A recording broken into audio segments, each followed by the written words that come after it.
As some people pointed out, I've been pretty quiet about a certain Alabama politician as of late, but that streak ends now. Twinkle is a corrupt woman who has shut down energy projects, straight up lies to the people who are supposed to keep her in check, and has kept prices high for her entire tenure of over 10 years. Before we get into all of that, let's start at the beginning. The first election I could find for Twinkle was in 2008 for president of the Alabama Public Service Commission when she lost to Democrat Lucy Baxley.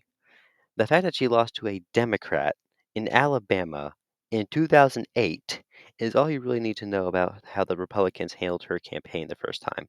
Though, to be fair, Lucy was a fairly popular individual who was even elected lieutenant governor of the state at one point. Twinkle would run again in 2012, finally beating Lucy. Of course, this was not an organic victory because Twinkle received over $88,000 from coal interests, making up roughly 25% of her campaign fund. For context, that's over $130,000 today adjusted for inflation. Using the argument that donation did not influence her opinion, and also used the argument that quote unquote environmental lawyers from San Francisco and junk science hucksters were trying to push some sort of agenda. She used a similar argument trying to justify not holding formal hearings about natural gas rates, which at the time was twice more expensive than in Mississippi cities. This is a pattern that will repeat itself. When asked why she couldn't even have formal hearings on natural gases, she said that environmentalists would hijack the whole thing. And the funniest part about all of this is that at the time, coal didn't even make up half of Alabama's electricity. Fast forward to 2017, she decides to run for governor. This didn't last very long, as she switched to running for lieutenant governor soon after. During this campaign, she received a $500,000 loan from herself and her husband. Where she got this kind of pocket money, I have no clue, seeing as this is enough money to buy a house. When asked why she was running, she said it was because she was frustrated with the total lack of leadership in Montgomery. Maybe if our elected officials weren't trying to keep us in the Victorian era, we wouldn't have that issue, Twinkle. Needless to say, she lost the election to Will Answorth, whose team was able to find some very interesting things about Cavanaugh. Apparently, she approved of the largest tax increase in Alabama history. And for someone who likes to posture herself as this ultra conservative, she sure does like tax increases. Let's go to 2020. And the primaries for the Public Service Commission are going on, and Twinkle is facing a race for re-election. Her main challenger is Laura Casey after defeating Robin Littaker in the primary. And like Andrew Holt before her, she was able to uncover some things about Twinkle, like the fact that she allowed Alabama Power to charge extra on customers who use solar power to generate parts of their electricity. But yeah, that bribe from the coal industry was totally just because they had aligned interests. There was no other reasoning, totally. Now, Twinkle has, as I said before, justifies taking bribes from the coal industry by saying that coal creates jobs and whatnot, but she also goes out of her way to allow corporations to screw over the solar industry, which created over 5,000 jobs in Georgia and over 1,000 jobs in Mississippi. Twinkle, are you really going to let Mississippi overtake us? Come on, that is embarrassing. It was proposed that Alabama adopt something like Georgia's simple solar program, but that it was shot down. Do you want to take a fat guess as to who shot it down? It's not like it would be all that hard, seeing as Alabama Electric and Georgia Electric are owned by the same company. After winning her re-election, she went on to shut down more energy projects, like a water electricity project in Chandler Mountain. When asked why this was, she blamed, say it with me, liberals and climate socialists.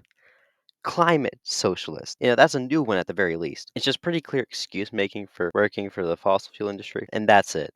Regardless of the fact that no matter how you feel about climate change, green energy would save the average household $500 a year. Now, some of the more observant among you will notice that I've been using a couple websites for my research, mostly AL.com because they are pretty good when it comes to being independent. However, there's another website that really likes to take Twinkle's side on almost everything she does.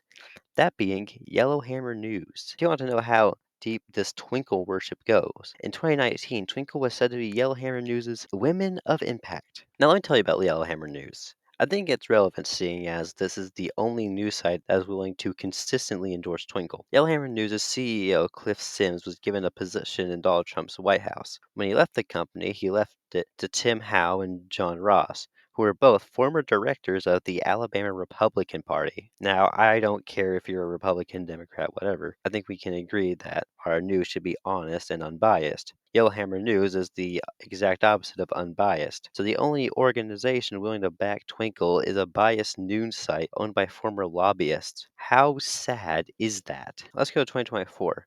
And Twinkle is again running for re-election, but this time the high prices of electricity have come to the forefront. There were 138 complaints filed towards the Public Service Commission, and that's just between January 25th to February 9th. And according to an article by ABC, 88% of Alabamians said that their electricity prices were higher than they expected. When asked for an interview by ABC, she straight up refused. In 2024, her competitor in the Republican primary was Robert McCollum, who, to be fair, didn't give a pretty good media performance, if I do say. But, unfortunately, Robert lost to Twinkle in the primary.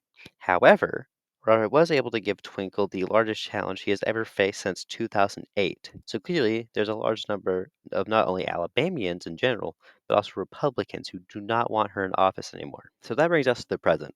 Right now, it would seem as there is no Democrat challenger this time around for Twinkle. However, there is still hope.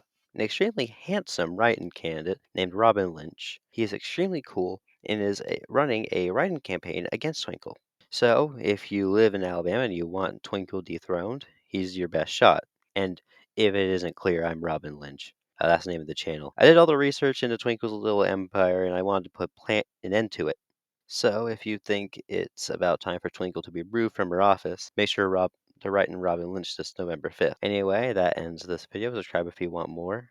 I'm looking into doing more of videos like this, exposing politicians and whatnot. Make sure to like, subscribe, comment, all that cool stuff, and good night.